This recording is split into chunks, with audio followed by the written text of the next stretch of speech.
The showdown I had transmigrated into a novel. The timing was impeccable.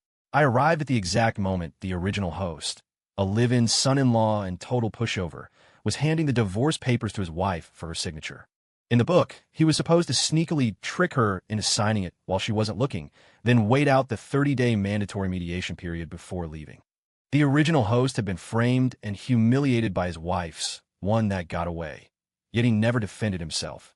He had a mouth but wouldn't speak, hands but wouldn't fight back, legs but wouldn't walk away. He spent his days with a bitter smile, accepting abuse like it was his job. He was a master of self-delusion, a bona fide doormat. But I wasn't him. The divorce agreement on the table gleamed with a cold, white light. The name Elena Vance was already scrawled across the bottom in an elegant, impatient hand. And I, now Caleb Stone, held a pen, poised to sign my own name. The scent of Elena's perfume, something cool and detached, like morning mist in winter, lingered in the air. It smelled expensive, but it chilled me to the bone. She sat on a leather sofa opposite me, legs crossed, dressed in a sharp, tailored power suit. Her eyes were glued to the tablet in her hand. She didn't spare me a single glance.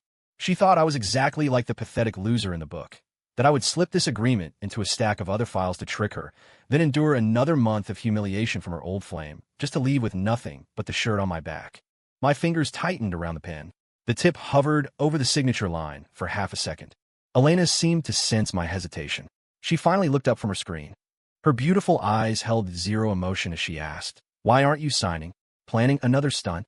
Her voice matched her persona, cold, with an undercurrent of irritation. She had no idea the soul inside this man had changed. She thought I was still the spineless coward she could summon and dismiss at will. I laughed. It wasn't the ingratiating, bitter laugh of the original Caleb. It was genuine amusement. Without a word, right in front of her, I slowly, methodically tore the signed divorce agreement down the middle. Riot. The sound was crisp and violent in the overly quiet living room of the downtown Chicago penthouse. Elena's fingers froze on her tablet. She finally looked at me, really looked at me. Her perfectly shaped brows knit together in shock. "Caleb, have you lost your mind?" I tossed the torn halves onto the coffee table, picked up a fragment, and tore it again. "Ryup, what the hell are you doing?" Her voice pitched up, laced with anger at the provocation. I gathered the confetti of legal paperwork into a pile and pushed it toward her. Then I leaned back into the soft leather of the sofa, finding a comfortable position. I looked her dead in the eye and said calmly, "Nothing. I just decided that this agreement isn't good enough for me." Elena was stunned. She had never seen me like this. The old Caleb always kept his head down, speaking in a whisper like a child who had broken a vase. "Not good enough for you?" She laughed as if she'd heard the world's best joke, her lips curling into a sneer. "Caleb, have you forgotten who you are? The food you eat, the clothes on your back, the roof over your head. Who pays for it all? The Vance family. What right do you have to say it's not good enough?" "Rights." I leaned forward, elbows on my knees, locking eyes with her. "We've been married for a year. I've done your laundry for over 300 days. I've cooked dinner for over 300 nights. You haven't looked me in the eye once. Your mother treats me like a servant, your brother treats me like an ATM, and even your family dog gets more affection than I do. And you ask about rights?" She choked on her words, lips parting but making no sound. It was all true. She couldn't refute it. She expected me to whine and then go back to being her obedient lapdog. She had no idea that what I was about to say would shatter her worldview. "I'm not signing this because of you, and certainly not because of your precious old flame who just came back to town."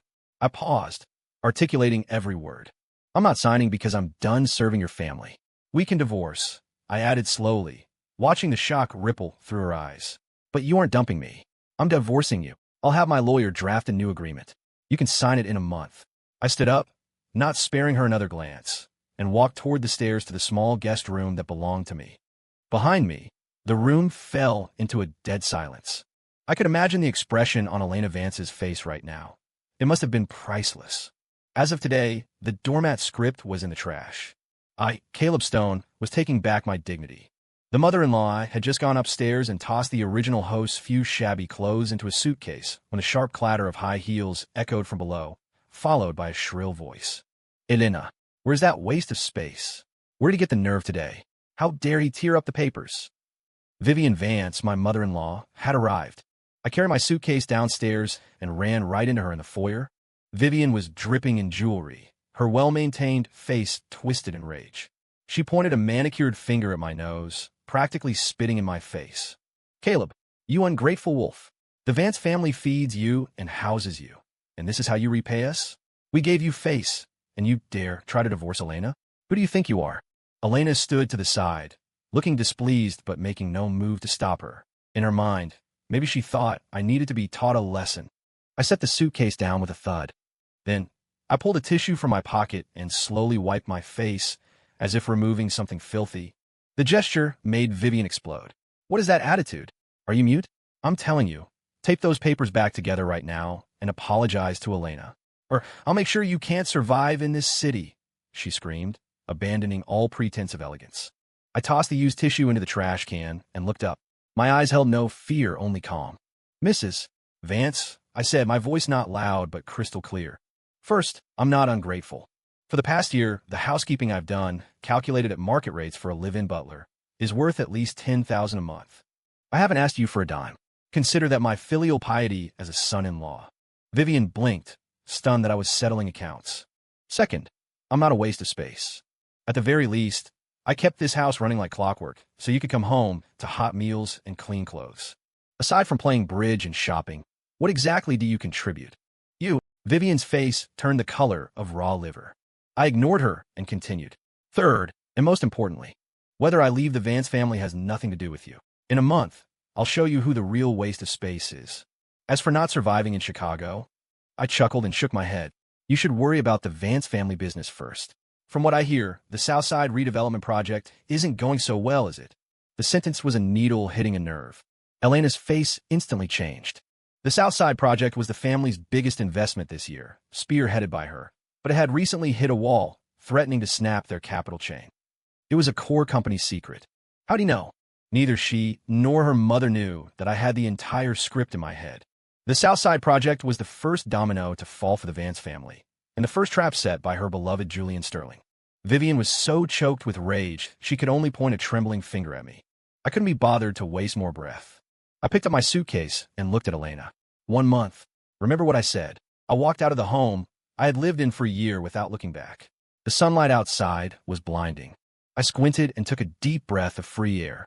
Behind me, Vivian's hysterical cursing and Elena's complicated gaze faded away. They thought I was bluffing, staging a desperate attempt for sympathy. They were waiting for me to end up on the streets, to come crawling back, wagging my tail. Too bad. They'd be waiting a long time. The rivals' taunt, I dragged my suitcase to the bus stop just outside the gated community and sat down. I wasn't leaving yet. I was waiting for someone. According to the original plot, Elena's one that got away, Julian Sterling, was about to make his entrance. He would roll up in his flashy white Maserati, playing the savior, pretending to mediate but actually here to deliver the final blow to me, the stumbling block, while scoring points with Elena. Sure enough, less than 10 minutes later, a white Maserati slowly pulled up in front of me. The window rolled down to reveal a refined, scholarly face. Julian Sterling. He looked the part of the elite gentleman in his bespoke suit and gold-rimmed glasses. He looked at me sitting on the bench with my battered suitcase, a hint of disdain flashing deep in his eyes, though his face wore a mask of concern. Caleb, what are you doing out here? Did you and Elena have a fight? He opened the door and stepped out. I didn't speak. I just watched his performance. Sigh, couples fight and make up. It's natural. Why can't you talk it out? You know Elena's temper. You just need to yield to her a little. He walked over and patted my shoulder like a big brother. Look at you, luggage and all. Come on, I'll drive you back. I'll talk to Elena. She'll forgive you. So fake. The original host had been fooled by this hypocrisy, genuinely believing Julian was there to help. Julian had dragged him back inside only to humiliate him in front of Elena, telling him he wasn't good enough for her. That scene broke the original host. But I wasn't him. I looked at his outstretched hand and didn't move. I looked up and asked casually, Mr. Sterling, I recall you went abroad 3 years ago because your family business failed and you owed a mountain of debt, right? Julian's smile froze. He hadn't expected me to know that. It was the dark history he tried desperately to bury. After returning, he had rebranded himself, making everyone believe he had come home in glory. How did you? He started to ask, but caught himself, quickly pivoting. What nonsense are you spouting? I went abroad for advanced studies. Advanced studies? I laughed lightly. Studying how to dodge loan sharks in foreign casinos? I heard you even borrowed the money for your plane ticket from Elena. She gave your first big project bonus, didn't she? Julian's face darkened completely, a vicious glint appearing behind his lenses. Elena was watching from the second-floor window of the villa nearby. She thought Julian was helping me. She might even be touched, but she couldn't hear us. She could only see Julian's expression turning ugly. Information asymmetry was my greatest weapon. You investigated me? Julian's voice turned cold. I didn't need to. I stood up. I was half a head taller than him, looking down. Some things leave traces. You can fool Elena, but you can't fool everyone. I leaned in, speaking so only he could hear. The Southside Project. That's a trap you set for Elena, isn't it? Give her a taste of success, then team up with outsiders to swallow the Vance family assets whole. Your appetite is impressive. Julian's body jerked, terror flooding his eyes for the first time. These were his deepest secrets. How could this waste of a son-in-law know everything? I'm warning you, stay away from Elena. I patted his cheek, lightly, but with maximum insult. She's still my legal wife. If you try anything, I won't hesitate to publicize the details of your advanced studies abroad. I ignored him, grabbed my suitcase, and walked across the street. A taxi was approaching. I hailed it, got in, and sped away. In the rearview mirror, I saw Julian standing frozen, his face ashen. The curtains on the second floor were abruptly yanked shut. I knew the seed of doubt had been planted. The game had just begun. First pot of Goldie used my last few $100 to rent a tiny room in a working-class neighborhood. It was small, but the sunlight was good. I threw the suitcase in the corner, laid down on the creaky single bed, and started calculating my future. Leaving the Vance family, step one was survival. I needed capital. I had the knowledge of all major business trends and financial market movements for the next few years. For Transmigrator, this was the ultimate cheat code. I opened the original host's laggy, secondhand laptop and logged into a cryptocurrency trading platform. According to my memory, in 3 days, an altcoin called Shadow Coin would skyrocket 300 times in value within hours due to a pump by a mysterious foreign whale, then crash just as quickly. It was the perfect opportunity for my first pot of gold. I only had $300. I called the original host's only real friend from college, a guy named Big Mike, and borrowed $5,000, claiming a family emergency. Mike transferred it without hesitation, asking if it was enough. I noted that debt of gratitude. I put the entire $5,000 into Shadow Coin. For the next 3 days, I lived like a monk. Instant noodles, mapping out business blueprints, planning my next move. During this time, Elena called once. It rang once, and then she hung up. I knew she was testing to see if I would immediately call back, wagging my tail like before. I didn't. I blocked her number. On the night of the third day, the show began. I stared at the green candle on the screen, my heart pounding. At 9 p.m. sharp, Shadow Coin launched like a rocket. 10 times, 50 times, 100 times. My account balance went from 5,000 to 50,000, 100,000, 500,000. When the price hit the peak of 300 times, about $5 million, I didn't hesitate. I sold everything. Less than 5 minutes after I sold, a massive red candle crashed down. Shadow Coin collapsed, trapping countless investors at the peak. But I had already cashed out with over $5 million, safe and sound. I leaned back in a chair, my back soaked with sweat. What a rush. The next morning, the first thing I did was transfer $10,000 to Big Mike, principal plus interest. Mike stammered on the phone. Caleb, did you rob a bank? Why give me double interest? If you need anything in the future, call me. I didn't explain. Then, I went to Chicago's most upscale mall. I replaced everything from head to toe. An Armani suit, a Patek Philippe watch, Ferragamo shoes. When I looked in the mirror, even I felt a stranger looking back. It wasn't the cowering Caleb Stone anymore. It was a man with sharp eyes and a steady presence. Money truly was a man's courage. I didn't return to the rental. I checked into the presidential suite at the city's finest hotel. Standing before the massive floor-to-ceiling window overlooking the Chicago skyline, I made a call. It was to Elena's personal assistant, Carter. Tell Ms. Vance, I said flatly. She can call off the private investigator. If she wants to know how I am, she can ask me herself. Silence on the other end. Then Carter stammered, "Oh, okay, Mr. Stone." I hung up and swirled the red wine in my glass. I knew right now. Elena was looking at the reports saying I made millions trading crypto. All they could see was the surface, and checked into a presidential suite. What was her expression? Shock? Disbelief? Or maybe a trace of regret? Whatever it was, this was just the beginning. Hero of the Hurry stayed in the hotel for 2 days, remotely establishing an investment firm called Voyager Capital while waiting for the next plot point. I knew Julian wouldn't let things go. After I pierced his disguise, he would inevitably seek revenge and accelerate his cannibalization of the Vance family. In the original book, his next step was hiring thugs to cause trouble at the South Side Project construction site, manufacturing a safety incident to force a work stoppage and snap the Vance capital chain. Elena would go to handle it personally and get surrounded by the thugs. Then, Julian would swoop in for a hero saves the beauty routine. I wasn't about to let that happen. The hero of this story was being recast. Checking the time, I drove my newly purchased Mercedes G-Wagon to an open-air cafe near the construction site. I ordered coffee and waited. At 3 p.m., a convoy of vans roared up and screeched to a halt at the gate. Dozens of thugs wielding steel pipes, their arms covered in tattoos, poured out. The leader was a bald man with a face full of hardened flesh. They stormed the site, smashing equipment and scaring off the workers. Soon, a red Porsche braked hard at the entrance. Elena jumped out with 2 bodyguards, looking furious. "Who are you people? Who told you to cause trouble here?" The bald man's eyes lit up when he saw her. "Well, look at this beauty. Listen, doll, our boss wants this land. If you're smart, you'll beat it. Otherwise, don't blame us for getting rough." Elena's bodyguards stepped up, but they were outnumbered. Within seconds, they were on the ground. The bald man stepped toward Elena, reaching for her. Her face went pale, but she stood her ground, eyes flashing with stubborn fear. That was my cue. I stood up, left cash on the table, and walked over slowly. Broad daylight, bullying a woman? Not a good look, gentlemen. My voice wasn't loud, but it drew every eye. The bald man stared, then laughed. Where did this pretty boy come from? Trying to play a hero? Go look in a mirror. Elena saw me, her panic shifting to shock. Why is he here? What do you do alone? I ignored the mockery. I took off my suit jacket, draped it carefully over a railing, and unbuttoned my cuffs, rolling up my sleeves. I'll give you 3 seconds. Take your trash and get out. I looked at the bald man, my eyes dead calm. Ah, boys, you hear that? He told us to get out. The bald man laughed maniacally. Get him. Break his legs. A few thugs rushed me, pipes swinging. Elena screamed, Caleb, look out. I sidestepped the first pipe, grabbed the attacker's wrist, and twisted. Snap! A crisp sound of bone breaking.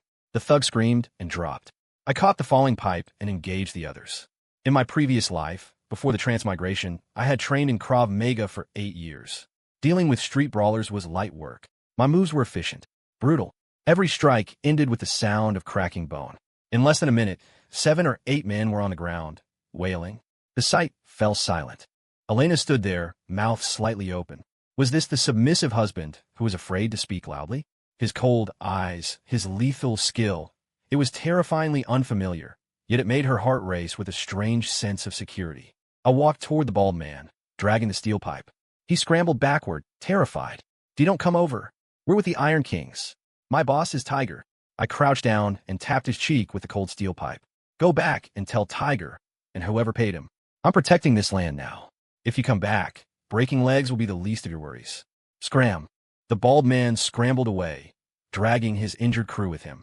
I stood up, dropped the pipe, clang, and put my suit jacket back on, smoothing the lapels as if nothing had happened. I walked over to Elena. She was still in shock. Now, I said, my voice returning to its usual flat tone.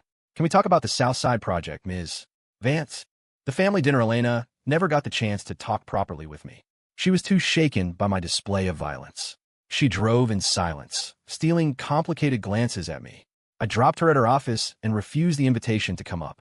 I knew the performance was enough to keep her thinking for days. Next up was the main event, the Vance family gala. 3 days later, I got a call from Vivian. Her tone was surprisingly sickly sweet. Caleb, dear, this weekend is Grandpa Arthur's 70th birthday at the Grand Hyatt. You should come. After all, you're still a son-in-law of the Vances. I almost laughed. Still a son-in-law. Days ago, I was a waste of space. I knew the drill. In the book, this dinner was a trap. Vivian wanted to contrast me with the successful Julian Sterling in front of the relatives, stomping me into the mud to pave the way for Julian and Elena's reunion. Sure, Mom, I said smoothly. I'll be there on time. She seemed surprised I agreed so easily. The weekend arrived. The Grand Hyatt banquet hall was packed. I walked in, and the room went quiet. The relatives looked at me with disdain and amusement. They didn't recognize the Armani. They assumed I was wearing knockoffs. Well, look who it is. The eldest son-in-law. Thought you went missing, sneered Aunt Martha, a heavy-set woman with a sharp tongue. I ignored her. Vivian rushed over with a fake smile. Caleb, sit over there with Elena. She pointed to the main table. Elena was there, and next to her sat Julian Sterling. Julian raised his glass to me, smiling like a victor. He probably investigated me and found only the crypto earnings, thinking it was beginner's luck. I sat down opposite Julian. The atmosphere was awkward. So, Caleb, where are you working now? Heard you moved out. Started your own business. Aunt Martha started again. Business? I bet he's delivering Uber Eats. A younger cousin Tyler laughed. It pays well if you hustle. The table erupted in snickers. I sipped my tea unfazed. My calm was interpreted as cowardice. Vivian cleared her throat. All right, let's not tease him. We should support Caleb. She turned to Julian, her face instantly fawning. Julian, I heard your company just landed a huge European contract. So young and successful. You must look out for our Elena. Julian adjusted his glasses, feigning humility. You flatter me, Mrs. Vance. Elena and I go way back. Helping her is my duty. He shot a provocative look at me. The dinner became the Julian show. He bragged about multi-million-dollar deals while I was treated like a backdrop. Elena sat beside me on pins and needles. She wanted to say something, but seeing her family's excitement, she stayed silent. She felt embarrassed. Good. The lower the lows, the harder the slap.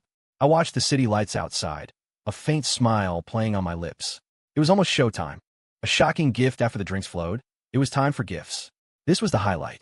Relatives presented expensive wines and antiques. Finally, it was Julian's turn. He opened a velvet box. Grandpa Arthur, happy birthday. I acquired this Ming Dynasty blue and white vase from a collector just for you. The crowd gasped. That must be worth millions. Julian has such heart. Grandpa Arthur nodded, pleased. Vivian beamed, as if the vase were hers. Julian smirked at me. See the gap between us? Then Vivian's voice cut in, dripping with fake concern. Oh, isn't it Caleb's turn? Caleb, surely you prepared something? Bring it out. It's the thought that counts. Doesn't have to be expensive. Everyone stared, waiting for the joke. Yeah, show us, son-in-law. Don't tell me you came empty-handed. Elena touched my sleeve, silently pleading with me not to make a scene. I stood up slowly. I took a document folder and a USB drive from my inner pocket. What's that? A printout of inspirational quotes. Tyler jeered. I walked to Grandpa Arthur. Grandpa, I don't have a priceless antique. I placed the items on the table. This is my gift. I hope you like it. Arthur looked confused. He opened the file. One glance, and his expression shifted from confusion to shock. This is... Elena leaned in. When she saw the title, she froze. Systematic Crisis Resolution and Development Plan for Southside Future Metropolis. It was the project killing the family. She read rapidly, her heart pounding. The document didn't just identify every hidden financial and technical hole. It provided a perfect, revolutionary solution. It was a Bible for resurrection. Impossible. These figures. How do you know this? Elena gasped. I smiled faintly. Doesn't matter. What matters is that this plan triples the profit margin. Silence. Triples the profit. Bullshit. A useless live-in husband knows business. Aunt Martha scoffed. Julian's face went ugly. I looked at Arthur. Of course, a plan isn't enough. I pointed to the USB. That drive contains the patent deeds for the smart grid core technology. The tech was held by a small firm called Next Tech that refused your buyout, correct? Elena nodded. That was the bottleneck. As of yesterday, I announced to the room, I fully acquired Next Tech. That technology now belongs to me. Boom. The room reeled. He bought the company? Where did he get the money? Isn't he poor? Vivian's jaw dropped. Julian's face drained of blood. He knew he had lost. In the face of absolute power, his conspiracy and his vase were jokes. I looked at Grandpa Arthur. Are you satisfied with the gift? Exposed Grandpa Arthur's hands trembled. He looked at me with new eyes, shock and respect replacing the old indifference. Good, good, excellent. He stood up and slammed the table. Caleb, this gift outweighs everything else combined. It was a slap in the face to everyone, especially Vivian and Julian. I turned to Julian. Mr. Sterling, you look surprised. How did you do it? Julian gritted his teeth. Ask yourself, I said, my voice projecting. You romance Elena while shorting Vance stock through macro capital. You blocked Next Tech from selling to the Vance Cess, waiting for the capital chain to snap so you could swallow the company and the woman at a discount. Quite the plan. Elena turned pale, staring at Julian. No, Elena, he's lying. He's trying to divide us. Julian panicked. Lying. I pulled out my phone and played a recording. Hey, Tiger, how'd it go? Did Elena get hurt? I need her scared, so she runs in my arms. It was Julian's voice. I had recorded him with my watch back at the bus stop. The recording detailed his vile plans, his tone greedy and mocking. Julian turned gray. The room looked at him like he was garbage. Vivian was shaking, unable to speak. She had courted a wolf. Slap. Elena stood up and slapped Julian across the face. Tears were in her eyes, but anger burned through them. Julian, I was blind. Get out.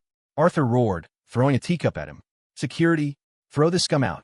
Security dragged a struggling Julian away. The banquet hall was dead silent. The relatives hung their heads. Vivian fidgeted. Elena stood there, watching Julian disappear, then looked at me, calm aloof. Her eyes filled with regret, guilt, and a dawning realization of who really protected her. But it was too late. See clearly now? That's the man you pined for. I turned to Arthur. Grandpa, happy birthday. I have business to attend to. Caleb, wait, stay for dinner. Arthur pleaded. No thanks. I walked out. Elena chased me to the door, grabbing my arm. Caleb, I'm sorry. I gently removed her hand. No need to apologize. Just think about it. 1 month. Sign the papers. I left her crying in the driveway. The groveling redemption arc had officially begun. Too little, too late. I thought exposing Julian would buy me peace, but I underestimated Elena. The next morning, I was in the hotel gym when reception called. Elena was here. I let her up. When she saw me shirtless, post-shower, her face flushed red. She looked away, flustered. What is it? I dried my hair, ignoring her, and poured water. She stood at the door, clutching her purse like a schoolgirl. I came to thank you for saving the company, for showing me the truth. Thank you. I drank the ice water. Thank me for exposing your lover, or for saving your fortune. Her face went white. Caleb, I know I treated you badly. I apologize. Apology? I put the glass down and buttoned a shirt. Ms. Vance, your apology is worthless, just like your affection was. She choked. We're talking business. I bought Nextech as an investment. My lawyers will discuss cooperation terms. We are about to be divorced, after all. She swayed. Can we not divorce? I laughed. Elena, do you think if you snap your fingers, I'll come running back? Do you think a few tears erase a year of being treated like furniture? Being mocked by your mother? Being ignored by you? I said the agreement is on my terms. Prepare to sign. I opened the door. Goodbye, Ms. Vance. She covered her mouth and ran out, devastated. I closed the door. The fire in the crematorium wasn't hot enough yet. The lunchbox my new firm, Voyager Capital, took off. I moved into a high-rise office and bought a luxury condo. My new assistant, Sienna Brooks, was brilliant and gorgeous. One afternoon, I was strategizing with Sienna when the receptionist called. Elena was here. She walked in wearing a soft dress, holding a thermos lunchbox. She looked out of place in my sleek office. Caleb, I made you lunch. She looked hopeful. I felt nothing. For a year, I cooked for her, and she never cared. Now she plays the good wife. Thanks, I said coldly, turning to Sienna. Go on with the analysis. Sienna glanced at Elena, but continued professionally. Elena stood there, holding the box, watching the chemistry and professionalism between Sienna and me. She realized she didn't fit here. Her pride crumbled. I'll leave it here, she whispered, and fled. I looked at the box. Mr. Stone, Sienna asked. Trash it, I said. Sir, I said throw it away. Sienna sighed and took the warm box out. I knew Elena was listening outside. I wanted her to know everything she did to me, I was returning tenfold. Sober, truths Elena stopped visiting, but she parked her Porsche outside my building every night. Watching, my assistant told me Elena gave Voyager Capital incredible terms on the deal, practically giving away money to atone. One night, I came home drunk from business dinner. Elena rushed out of the shadows to support me. You drank too much, she whispered, worry in her eyes. Let go. I tried to push her away. She stubbornly dragged me to the elevator and into my apartment. She bustled around, getting water and aspirin. It felt like the past, but reversed. Take this, she said, kneeling by the sofa. I stared at her. Elena, is this fun for you? She froze. Caleb, I was wrong. Give me a chance. Chance? Where were you when I begged for a chance? When your family called me trash? She started crying. I am sorry. I was afraid. I was used to being above everyone. I thought if I loved you, I'd lose. Listen, I stood up swaying. No one waits forever. You missed the bus. 1 month is almost up. Sign the papers. I slammed the bedroom door. Outside, she broke down sobbing. The final choice 3 days left. Elena disappeared from my building. I felt strangely hollow. My friend Big Mike called. Caleb, emergency. My crush is being cornered by a rich jerk at Club Noir. I went. The jerk was Tyler, Elena's cousin. He was harassing Mike's girl. Well, if it isn't the ex-brother-in-law, Tyler sneered. Get lost, loser. I called the police chief directly. Chief King? Trouble at Club Noir. Drugs involved. Minutes later, the police raided. Chief King greeted me personally. Tyler was arrested, wetting his pants in fear. I walked out. Across the street, Elena stood there, watching me. We locked eyes. My phone rang. It was Sienna. Mr. Stone, the final divorce papers are in your email. Ready to print. I held the phone, looking at Elena. She saw me on the call, saw the cold resolution, and looked like her soul had died. Okay, I told Sienna. Got it. I hung up. 2 choices. Leave and end it. Or, I looked at her pale face, remember the year of pain, but also her recent desperation, her nightly vigils. I walked across the street. She trembled. She stammered. I'm not signing that version, I said slowly. She looked up, shocked. But listen, Elena, from today on, I am chasing you. And whether I catch you depends on your performance. I took her hand. It was cold, but it warmed instantly in mine. She gripped back, sobbing like a child. The story was just beginning. This time I made the rules. Story complete.